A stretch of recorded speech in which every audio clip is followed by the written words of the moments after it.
how much do you impact the game on the field? And there are lots of players who impact the game on the field in ways that can't easily be enumerated, right? That's my take from my position, Trey, as somebody who's actually but also like who wins the titles. A bench warmer? That's also one of the things, right? Who wins the titles? Yeah. That makes it more tricky because when you tally that up as well, like we have a decent player over in Sweden, or had a decent player in Sweden, Zlatan. He at least thought he was pretty good.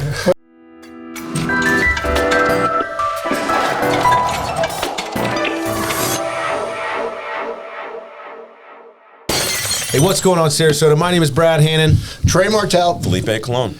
And I know you've heard of Sarasota Paradise. We got Marcus Walfridson. Did I get it right that time? It's amazing. Look at that. What happened? See, it took me 20 times. But we got Marcus from Sarasota Paradise, founder of Sarasota Paradise. Welcome to the podcast. Thank you. I enjoy being here. We talked about it a little bit on the pre-show, why I found the Sarasota Paradise, but I want to dive a little bit deeper into it. What's your background in soccer and what made you, come to Sarasota or be in Sarasota and say, you know what, we need a soccer team. I'm the guy to get it started. So my background is from coaching, right? So I played a little bit half-heartedly in Norway, second division, coached full-time, went to the highest level. Last team I coached was a women's team in Sweden. We played in the Champions League quarterfinal against Manchester City, which we surprisingly lost. Surprisingly? No, not surprisingly at all. Okay. But still not great. Right. Made the cup final, etc. But felt like I was done with coaching after a decade coaching. So I'm like, okay, what's next, right? And I've always been interested in other things, like the marketing side, the business side of the club, building the club, the organizational part, right? So that combined with my kind of American dream, I have the same values as the underlying values or foundational values of this country. Always wanted to live here. So I'm like, well, how can I get in? Like, how can I, like in 2018, 2019, it was kind of hard to get in, Now it seems a little bit easier. But what are you trying to say? The borders are open? I know nothing about it. I should have just flown to Juarez and asked my friends in El Paso, hey guys, come pick me up. There you go. No, you fly into Canada. It's easier to come south. But I have friends in El Paso, though, so there you go. The American dream kind of thing. So I'm like, well, how can I get in? What can I do? Well, what do I have credibility in? Yeah. Well, it's the game, right? That's what my network is, etc. So why don't we just start a club? How hard can it be? Yeah. What's the answer to that? It's very hard. Now that you know it, right? Yeah. So just to kind of set the table a little bit, I mean, you coach and own a. Well, do you coach this team? No, you don't no, coach the God, team at this point. No. Okay, I think so it'd be tough, huh? You've got the ownership hat on now, but you have a coaching background. But Sarasota Paradise is the pre-professional soccer team of the USL, which is kind of a minor league to the MLS, which is or what would you call it? What would you call it? Yeah, so let's get into Sarasota Paradise and how that works. So I mean, soccer works differently than all the other major sports, right? So I think that's where people often get confused a little bit. So in soccer in general in the world and also in the USL system, all the clubs are individually owned, right? So we own our club, right? Other teams like the Rowdies are owned by the Rowdies owner, right? That's how it goes in the USL, for example, right? There's no, like in baseball, where the minor league team is owned by the major league team. Right? It doesn't exist. So that's one of the big differences. The second one is that we as a club, well, not we at our level, but at the professional level, you own the player contracts. So same thing like in MLS, for example, second teams, well, the MLS owns the contracts. In NFL, the NFL teams own the contracts, right? In baseball, the minor league players are owned by the major league club, right? So in soccer, the minor league or the lower level club, which I will rather call lower level, right, or lower division, we own the player contracts as the club, right? So it doesn't funnel up to one league. Yeah, or one exactly. system, So there's nowhere all of a sudden you have the starting lineup of the Rowdies disappear and play for some other team, right? Which can happen in minor league baseball, right? Right. That doesn't happen because the players are there, unless they're sold, which is a different story. So walk us and the viewers. I don't know, Felipe may be familiar with soccer and how it works. I know that Trey and I aren't, right? Pretty familiar. You are familiar? I've spent many years playing soccer. Another shocker. I'm a pretty I wouldn't say I'm a huge fan. I mean, He people played are really into JV for his boarding school as a it. junior. I don't know what you're talking about. As a 30-year-old.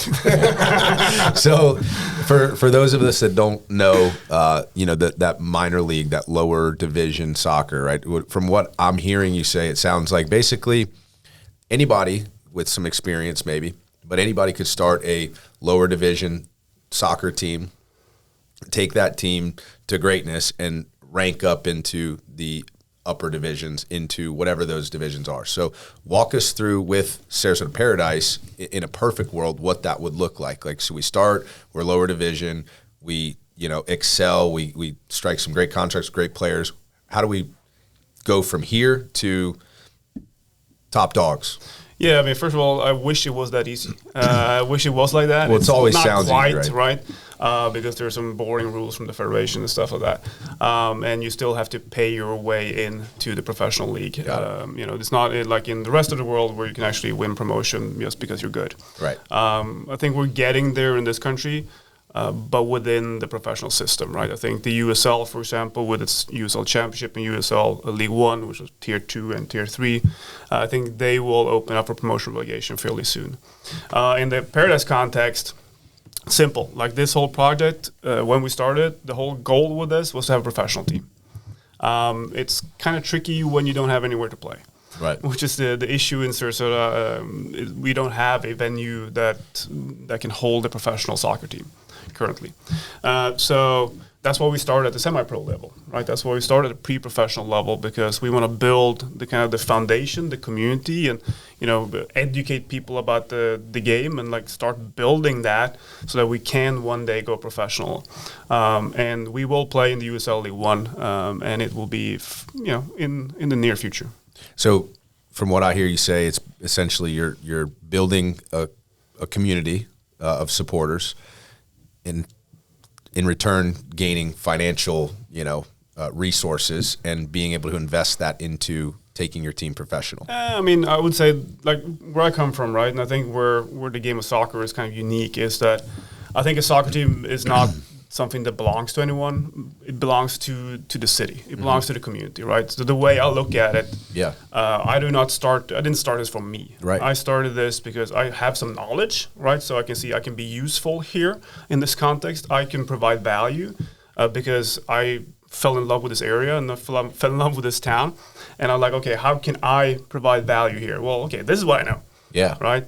So how can we come in and create something that can be like a new centerpiece of the community, or bring unity to the community. Absolutely. Well, here's something I know. Maybe I can do this, and then we can make that happen. And then, honestly, soccer at lower leagues, lower levels, financially not the best business. There you will not find many teams that make money, for sure not. So it's a financially challenging project. But also it's something that we think over time, right, with the popularity of soccer growing and, with things we can come together and create around the team. Absolutely. I think we can make it both a sustainable thing, obviously off the field in the community, but also on the books. I love that. Very cool. So in your opinion, you have your background in coaching and now you own a club. Who's the better soccer player, Messi or Ronaldo? Oh, Jesus. God, this question. Is this even a question? We're not going to clip this, Trey. That's what. Why not? It's a good one. Yeah, so I've never been super fan of either. Or both. You can say either way, right? I think both are amazing players, totally different players, totally different. So who is your GOAT then of soccer? It's difficult to argue against the Messi people, right? It's very difficult. You can try, but it's difficult. So you would side with Messi? In short, like it. At least the guys in Florida. We got the answer. I'm going to side with the Floridian, I guess. Yeah, but I think soccer is tougher because, it's not so much the numbers, right? How many goals scored. It's how much do you impact the game on the field? And there are lots of players who impact the game on the field in ways that can't easily be enumerated, right? Yeah. That's my take from my position, Trey, as somebody who's actually but also like who wins the titles. A bench warmer? That's also one of the things, right? Who wins the titles? Yeah. That makes it more tricky because when you tally that up as well, we have a decent player over in Sweden, or had a decent player in Sweden, Zlatan. He He at least thought he was pretty good. What's his last name? Ibrahimovic or pretty good. Yeah. Whoa! See, he's got it. But instead of the gotcha questions and the quips, I think it's really interesting that we're getting to the point where we are in soccer in this country because when I was coming up, you'd go to even high level college games. And it just did not compare to watching European levels, even lower European levels, right? So we've come a long way in a short time. And it's also cool that a lot of people are having their kids play soccer when they're young. Yep. But that hasn't always translated into fans once you kind of get they get older, right? I agree. I think a huge challenge in this country has been that there hasn't been like a clear pathway, right? There's been like the top, and then you have the youth, and you don't have that layers in between. I think that's where, like the league we're currently playing, USL League 2, is a perfect example of a pathway, right? Because it's a step in between. Right. Like if you're a good 16, 17-year-old, you can play on our team. We don't have them currently. We have an 18-year-old. That's kind of the youngest guy we have. But like you can play USL League 2. If you're in USL League 2, all the USL League 1 teams and the USL Championship team, they watch these games. Right. Like, because especially now when everything's on video and stuff, and literally we're investing in a data analytics company as well. You tag those games, you have the data of everything, now you have access to all these players. Right. So there's a way to see it, right? And I think that's where we want to be in this community because there's a lot of youth soccer players here, but how can they kind of fathom the fact that they can actually make it if they can't see it? In this line of sight. Just let me get one in, Trey. In that same vein, can you describe what the progression would be for young parents out there who have kids that are serious about soccer? What does it look like for them to get from where they are now, playing youth soccer in Sarasota, to, let's joke, Manchester City? Yeah. And where does your team fit into that process? Well, I'm a big believer in that good environments create good people, right? So I think the challenge in the youth soccer sphere is that it's very, don't even know the word, but it's kind of like fractured. Fractured, yeah, that's a good word. And I think it's difficult for a parent to know because all these clubs talk a good game, but all these youth clubs talks a good game. But then the question is, where's the right environment for the players? When you look at the players who actually make it, they come from environments either where they had like a couple of friends who pushed each other, or they were in a good team kind of thing, team environment. They didn't have the best coach. They didn't have like the fanciest equipment, all that stuff, right? But there was a plan somewhere. I think we see that in other sports in this country. You see guys like Allen Iverson in basketball who played around other stars, and they were able to kind of push each other, like you said. Yeah, 100%. Culture. What would culture? So like your traditional, college student lands in the MLS because they play college, college soccer, and that gets noticed, that gets watched. What would your target, player ideally be somebody that played college or somebody that gets to you before college, or is it like a college or play for a club team like Sarasota Paradise? Yeah, I'm going to talk in now and then kind of thing because now where we're at, majority of roster is college players, right? Because that's kind of how this league was founded. It was like a summer league for good college players, right, to make sure that they can keep their level during the summer. And we have some really good players. Like we have I would say 3 to 5 guys who can play professionally. Yeah. And as a professional team, when that day comes for us, we want to focus on having younger players that we can develop and then help transfer them to ideally Europe, because that's also a revenue source, right, and a recruitment source. Because if we can help people go to Europe, which is fairly simple for me because I pick up my phone and I call my friends. You've got some contacts. Yeah. Then when other talented players see that, well, they want to come here. Right. And so, because we understand that when we go pro, when that day comes, we will be on tier 3 in the professional league. We're not going to be an MLS team. Right? We're not going to beat Miami right away. Inter Miami. We'll beat Miami teams, but not Inter Miami like we did last night. I saw that. Yeah, at least not right away, right? No, exactly. I mean, we can beat them in the cup. We can beat them in the cup, right? But because I think this is a challenge for many professional teams. You need to find your identity. You need to find your place in the food chain, because we're never going to outbid Manchester City for a player, right? It's not going to happen. It's stupid.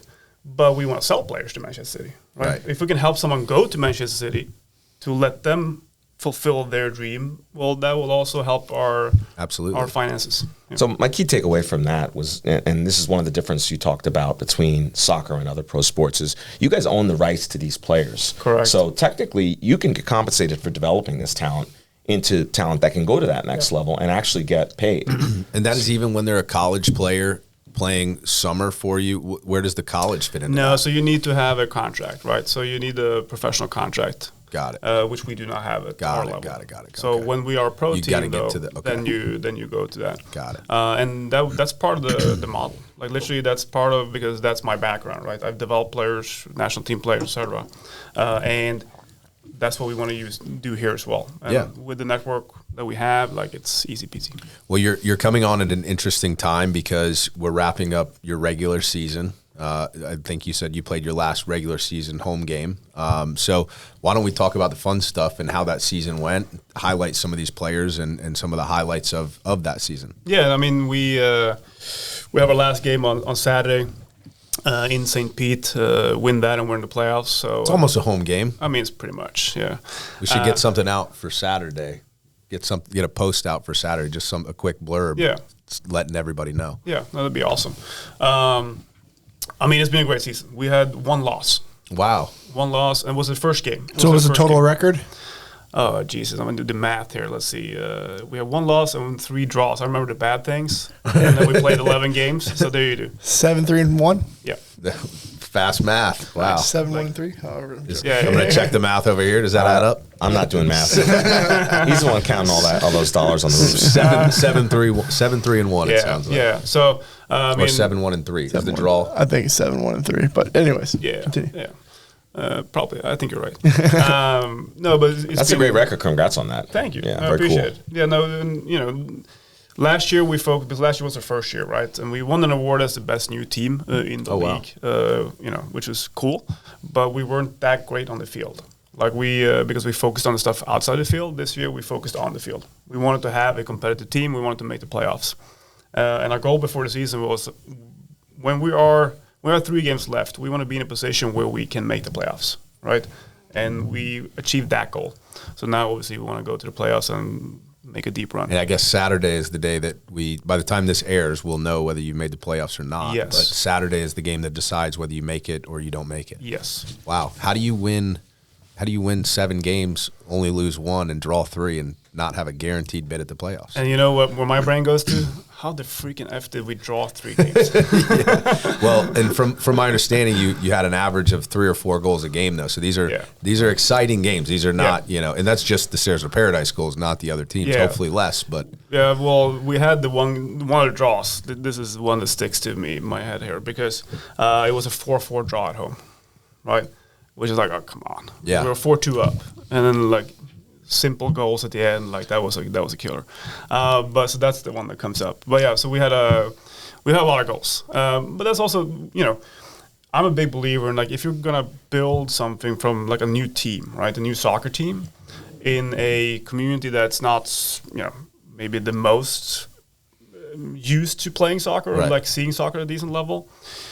How do you want the team to play? Like, I think the playing style plays a part, right? Because if you come in and you sit and you keep the ball and you roll it around and you play in 0-0, and then the next game you win 1-0, bum.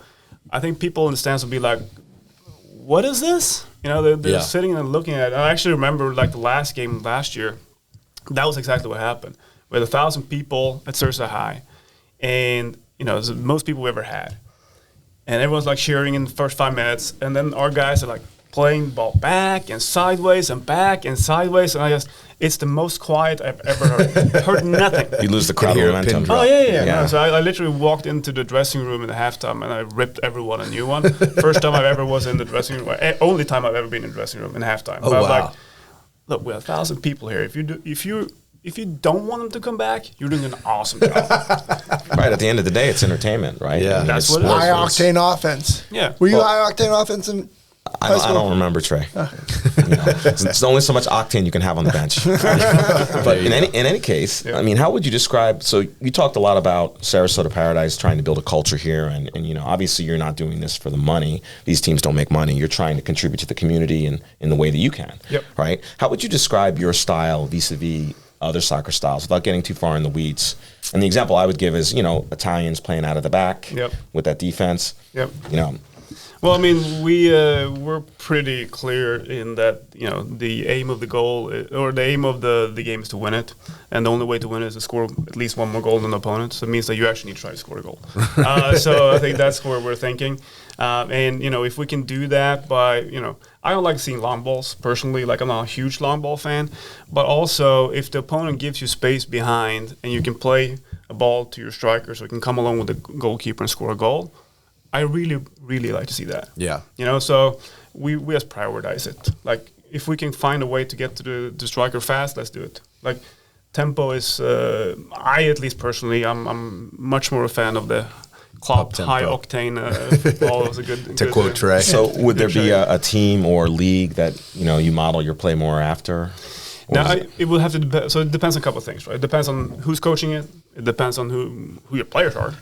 Because if it depends, like you not all players can play all styles, right? So this year it just happens that we have a group of players. I mean, literally also this year we started in A formation. We started playing 4-4-2 because we thought that's the way we were going to go.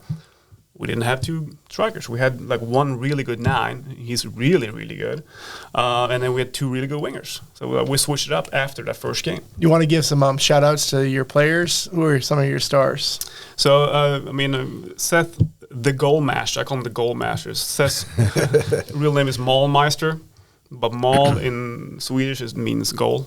Oh, and wow. then Meister, obviously, in German is the master. So I'm like, immediately, when I heard his name, and they were like, hey, can we recruit this guy? Like, he scored a lot of goals. Last name's Goalmaster. And I'm like, I see the name, and I'm like, the Goalmaster? Of course you're going to have the Goalmaster. Come on, let's get the Goalmaster. So he lived up to the title then. Oh, yeah, and he's a great dude as well. Like, he'll crack you up outside the field, but when he steps on the field, he's the most dialed-in guy, and he's a great leader of the team. What's his age? He is 21. Okay. So he's a senior. Where do you play in college? Purdue. Oh, cool. And don't ask me all these college questions because he's one of the few I know. Okay. Yeah. I mean, I'm from Sweden. We don't have college. Well, we have, but like, I never went at least. But also, it does bring up another question. How involved? You mentioned that was the one time you were in the dressing room, you know, at halftime, the only time. How involved are you in the coaching, the management of the game on the field? Because obviously you're running the business operations or helping with that as well. So that's taking a majority. How involved are you on the day-to-day on the field? So I would say more in an advisory role. Like there's certain, like we mentioned in terms of playing style, there's certain principles that both for the organization on and off the field that it's my duty to set and uphold. But otherwise, I'm more of an advisory person, right? So, the head coach calls me and, hey, I'm thinking about this, I'm thinking about that, or, I see something literally at the game yesterday.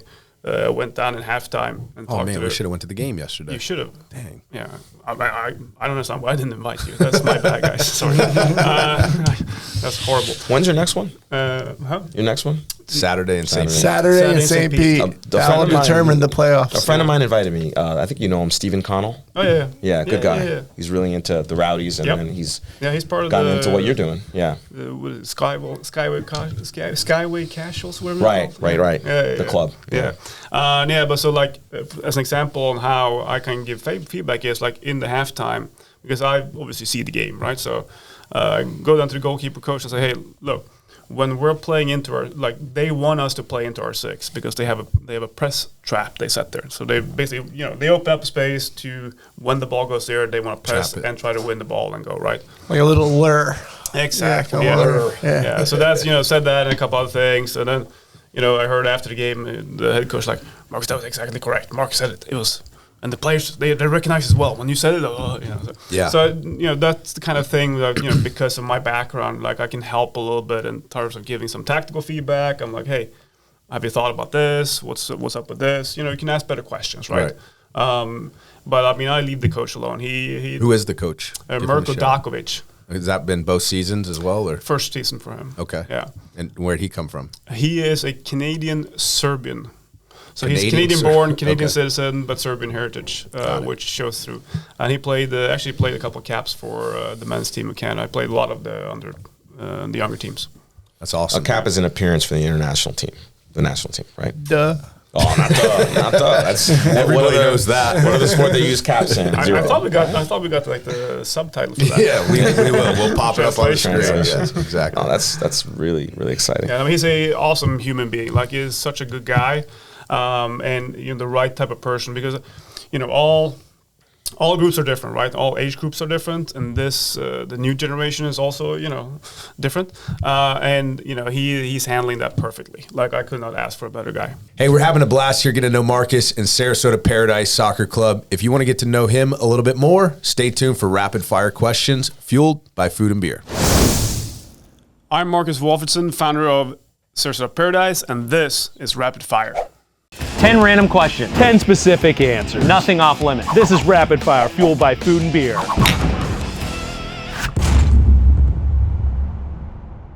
Everybody's got a nickname. What's yours? Maybe. I don't think it makes sense in English, only in Swedish. Okie dokie. What's the one thing you can't live without? Myself. It's just me, myself, and I. Solo ride until I die. What's your favorite place to visit? The beach.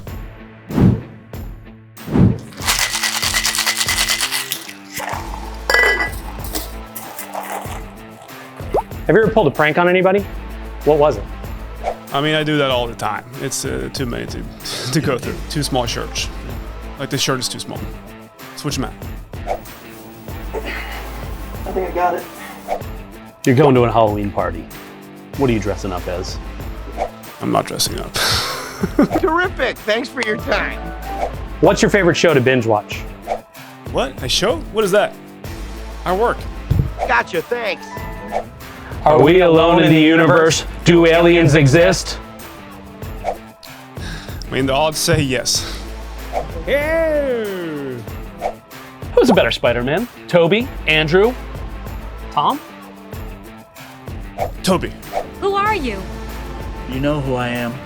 I do. Your friendly neighborhood Spider-Man. Who's on your Mount Rushmore of athletes besides LeBron James? Well, it would be Wayne Gretzky, Michael Jordan. It would be, who else? Pele. And the fourth one is so obvious that Tom Brady. If you were a professional wrestler, what would your entrance song be? Ooh. I mean, this is something I've always dreamt about, because I've seen the clips about this. I think it would be Welcome to the Jungle. Welcome to the jungle. We got fun and games.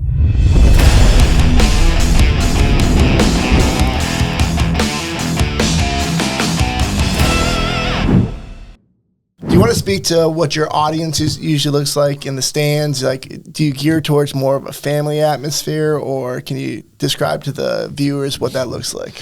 Yes. So, I mean, we have all types of people come out to our games, which is awesome. And I always enjoy the fact that I do not know who these people are. And random people walk past me like, good job. And I'm like, okay, thank you. That's kind of weird, but it's awesome. But yeah, I mean, we want to grow the game. We want to grow this team, this community, right? So this year we had free entry for everyone under 16. Okay. Like, just kind of expose them to the game, get them to the games, because those are the guys or gals who are gonna hopefully be fans for the rest of their lives, and hopefully play the game for longer, because I believe that if we can have more soccer players here playing for longer, then we'll also end up having better players playing for Paradise. No doubt. Well, do you guys have like concession stands for food and things of that nature? Yeah. I mean, we sell our own brand of water, thanks to Don actually at Tweets. I went to Tweets and I was, suit fitting or whatever, and I was like, he got me one of these Tweets water. I'm like, dude, I want my freaking logo on the water. Go. So he's like, oh, yeah, here's the number. Okay, that's awesome. Now we do. But yeah, we have that, and then we have food trucks coming out. We have the Frosted Pink Cookies was there every game this year. She was the only one who was there every game. Donatos was there. A couple different food trucks, stuff like that. And we're trying to build that out as we go. it's a little bit difficult to gauge like how many people are showing up, how much like value do we give to the food people, stuff like that. So we're still working on that. I think we'll be better next year. What do you think average attendance is? Like just across the 11 games. I mean, every game is between 300 and 500 people. I mean, listen, you get 300 to 500 people to show up anywhere in this area. I think that's a win. It's a big deal for sure. It's hard to get people to go places. Yeah, I want you to, because I have seen obviously the sign, out front of Sarasota High. There's a game this week and things like that, and I definitely want to get the kids to go. Bring the kids out there. My oldest has played a couple of seasons of soccer. To Felipe's point earlier, it is like the best sport to get your kids started with because it's at that age it's not so organized where you're like pulling teeth to get them to stand on second base and not play in the dirt. Baseball's a whole different story, but yeah, soccer was extremely easy for the kids. So I'd love to take them. Why don't you speak to those that maybe were on the sideline, not on the sidelines watching the game, why they should check out a game next season? I mean, I think it's a good family atmosphere, right? We have a lot of kids there. We have a lot of it's a lot of entertainment in terms of like there's a lot of stuff happening all the time. The game is going on for 90 minutes, which means there's no breaks, there's no boring time periods, like to keep kids engaged. Yeah. And we're also building out things for the kids to do actually at the game, right? Like we're gonna put up some mini goals and stuff so they can actually play a little bit on the side there. If for some reason attention span does not hold for more than 5 minutes, but it's just it's financially also friendly. Like we're not super expensive at all. We're $10 ticket. One of the key things is we need to make it affordable for everyone. That's what we're gonna do. What time of the day are the games typically? Well, during the summer now we play 7:30. 7:30. Okay. Yeah, because a little bit same thing, right? I mean, you don't want to play earlier because you'll pass out, pretty much. But also you don't want to play later because you also want the kids families to be able to come, right? So it's like you don't want old men like me with early bedtimes skipping out. I mean, I struggle myself, right? When you talked about the low price to entry. That's really significant because Sarasota has become an expensive community. There aren't a lot of things to do with a family where the costs are not I wouldn't say exorbitant because I'm not saying people aren't getting value from other entertainment here, but it's not cheap. I mean, for like a Thursday, Friday night for $40, you could go do something. You can't. What else can you do? Beat that. Right. Yeah. Right. I had it's either that or go sit on the beach. Right, exactly. Some of the folks who've been here a long time remember the days when we had like a true minor league baseball team. I think it was the Sarasota Reds, and they had some night where it was like a dog and a beer was something like that. Yeah, and people talk about that nostalgically because even though we have the Orioles doing spring training here, we don't have it goes away as fast as it gets here. Yeah, we don't have a real like minor league team with a presence here. No, and that's also why we want to be professional, right? Because we want to be that professional team. Because I think that the city needs that as an identity thing, right? Yeah. Like, it's a pride thing. Like every real city has a professional team, right? Right. So we want to be that, and we will be that. I mean, at Sarasota High we can't sell beer, right? So there's no beer for a buck. But next year we might switch venues, and then beer for a buck. Beer for as cheap as he can do it. Yes, exactly. So you're saying there's a chance? There's definitely a chance, and we'll call Mike at Big Top and make him give us a beer for a buck. Then there you go. Then we can do it. The games are at 7:30. It's tough for younger children and stuff sometimes, but does that ever change? Is there Saturday games that are earlier? Is it like what's the season look like? So they when we play now in like June, July, you can't really go earlier. Yeah, it's too hot. Too hot. But all these Northern European blood, they can't take the heat. If he's putting on new roofs throughout the day, we could handle it. But sitting in the dead heat is absolutely brutal. Yeah. So. No, so because that's what we see. Like we see people coming in holding their. The seats are in the sun. They kind of come a little bit later. Yeah. So I don't think that's an option. I would say when we go pro, could one do it maybe like in March, April, or in October? October is probably screwed, but in March maybe. That's interesting? Is there different seating options? Like you're buying a $10 ticket, that's the nosebleeds, and then you can buy like a VIP ticket, or what's that look like? We'll have tickets for everyone. Okay. Yeah. So, I mean, I think that's also an important thing because of this town, right? Because there is, the people who live here are people on every rung, so to speak, right? So we need to have an offer that fits everyone. And this year we had an amazing VIP set up in the Art Museum. So we had like top freaking food. You should have been there, Felipe. I mean, Well, yeah, Felipe, it sounds the like a food good was date amazing. night. You got to find a nice it's a little VIP bitty. Again, Trey, I Get don't a know what you're talking VIP. about. How did you know that? How did you know the owner. that Felipe loves a VIP event with free food? Like, if there's a VIP Yeah. event in town with free food, Felipe is there. Hey, Brad, nothing's free, but we all help each other. Yeah, I heard that. Yeah, no, but we do that because we literally didn't make a buck of the ticket. Yes, broke even, hopefully, maybe kind of thing.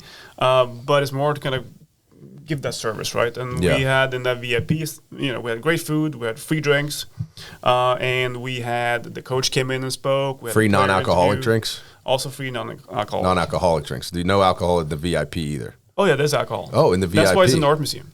Oh, 'cause That it's was a why we're in the separate- Art Museum. Look Oh, at you're not that. selling it. This is You're different. off property. Yeah, it's, Yeah, well, yeah, it's different. And you're not selling it. So Yeah. we had beer, wine, and we had Live Oak Vodka and Lucky Star Gin. Very cool. Very cool. If my fiance plays her cards right, maybe next year we'll do a little VIP action. There you go. There you go. Let's talk about you as an owner. I would think, based on what little I know about USL teams, you're probably not a typical owner, someone like you who has a coaching background. Would you say that's fair? Yeah, I would say that's fair. I know a lot of other athletes have been buying these teams as an Yeah. investment because they think it's going to soccer. He's like the Jerry Jones of local soccer. Down in the, One Jerry day. Jones is, right? One Yeah, day. yeah. One day.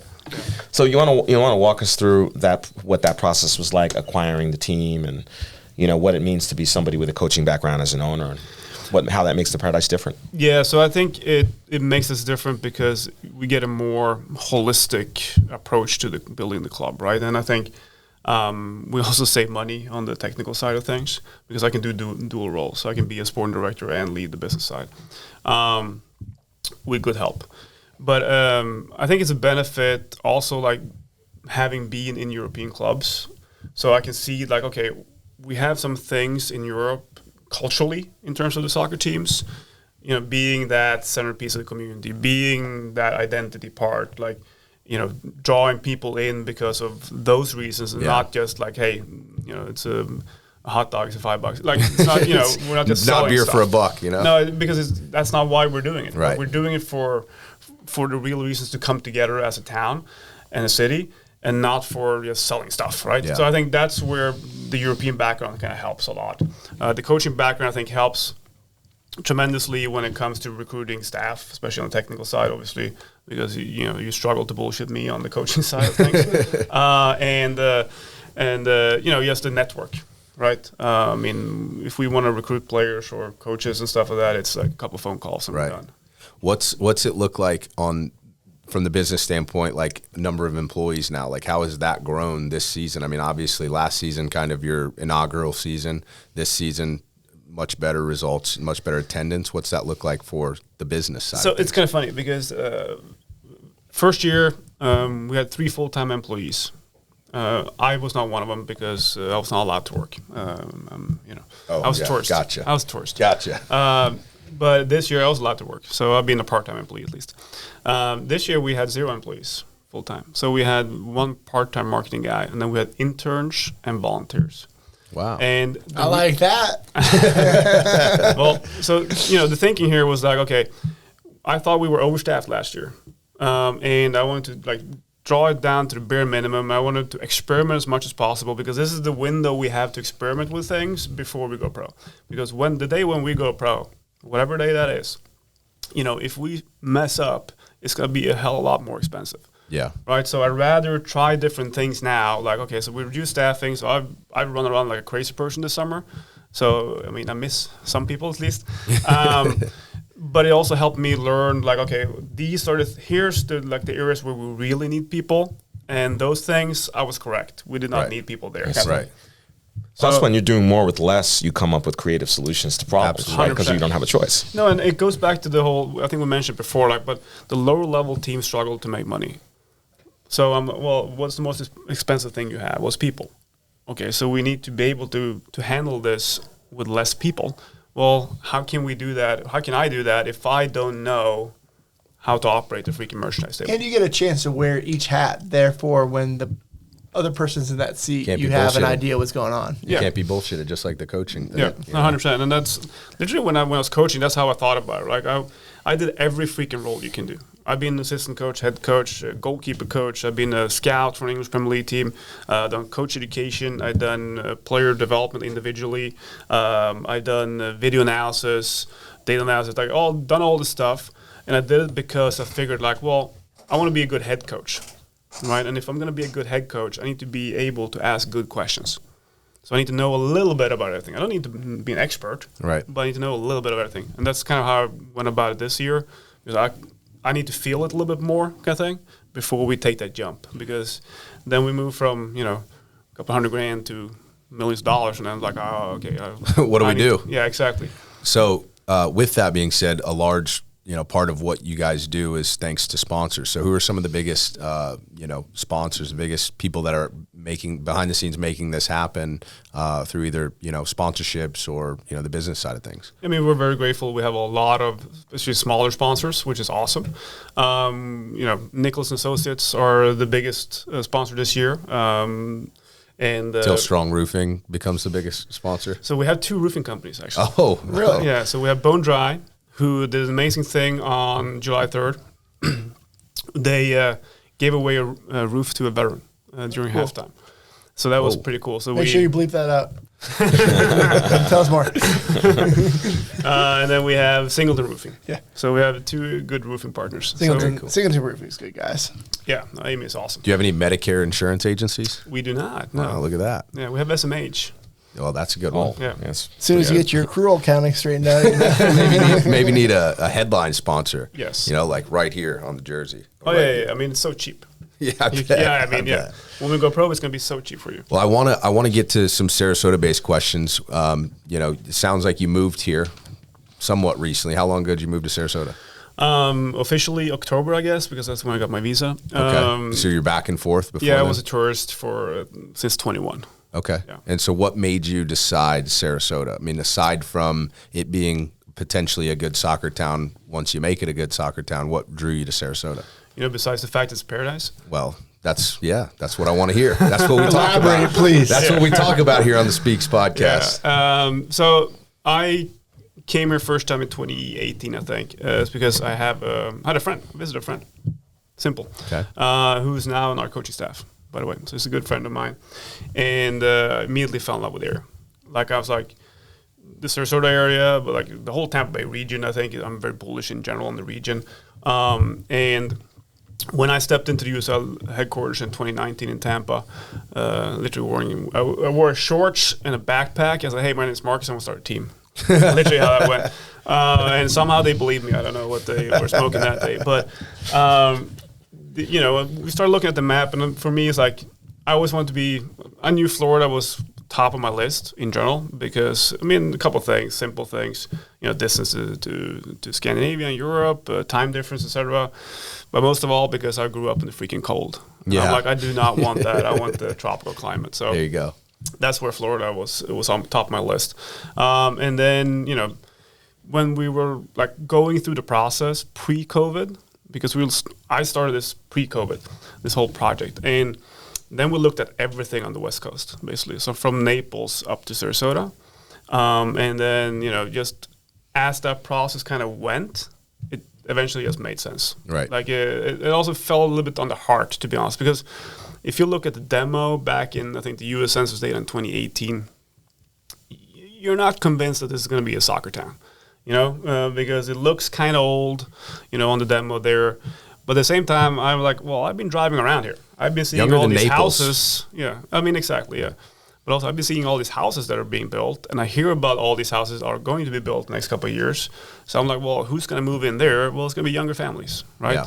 And I think for me at least, since 2018, until now, like how this town has changed, like just downtown, like walking around on Main Street, all of a sudden a random Tuesday, and it's like it's party all of a sudden at like 10 p.m. Like that didn't happen like 5 years ago. Yeah. So I was like, that's what I saw when I came here, and that's what I'm like, oh, wait a minute, we can actually be first here. Yeah. So you looked at the numbers and you went back to the old Wayne Gretzky's quote, skate to where the puck's going to be. Exactly. And you saw Sarasota was going to be that place. I mean, that's the GOAT, by the way. That's the great one. Yeah. Wayne Gretzky. Hard to argue with that. Yeah. Nobody can argue with that. So Trey's got a great question. I feel like you may be more qualified than most of our guests just because of where you come from. So yeah, you should have a unique perspective on this, given where you come from. Dominator Law and Trey Martell want to know, what do you think about roundabouts? Do you love them or do you hate them? I mean, at least I know how to drive in them, so I win that one. You had the experience, right? I mean, you actually teach that in Sweden when you take license. You actually teach how to drive in a roundabout. They need to teach it here. It is not taught. Is it true that it's way more difficult to get a driver's license in Europe than it is here? God, like yes. they really make you learn how to drive before you get the like license. because I did it here now, right? And it is ridiculous. Like the questions you get. I mean, you need to be freaking not smart if you're not going to make those. Like, I remember one of these questions, like, "Oh, there's a slow-moving vehicle in the lane in front of you, or whatever. Smash into it. What do you do? Yeah, like, A, honk. B, flash your lights. C, both honk and flash your lights. C, slow down. Let me think. Which one can be the right answer? Well, the right answer that we know is honk, Both. flash your Yeah, lights, exactly. throw up a finger. Exactly. Can't answer that. No, and like the driving test, like in Sweden, you actually drive on the road. Here we drive around in this freaking parking mini lot. thing. I've seen people hit the cone, hit this, for can't sure. parallel park, and they pass. It's like, Do they still do parallel parking for the exam? I don't think No. they do. I don't know. I haven't been 16 in quite some time. He would. I would mean, I be did it now qualified to answer. in January or whatever it was. So Yeah. it's like or last year maybe, but it was. I mean, It was a regular parking job. Do they not teach? a, Do they teach you about roundabouts on the driving test? no. no. There's nothing there. There's like this little circuit, and you know what? I actually failed my first one. I'll tell you what. I'll tell you why. Wasn't this a quote from you that you have to be pretty dumb to fail? Oh no, not the test. So the test the practical exam. I driving. did in 12 minutes or whatever it was. You right? must have hit the cone. No, you know what I didn't do?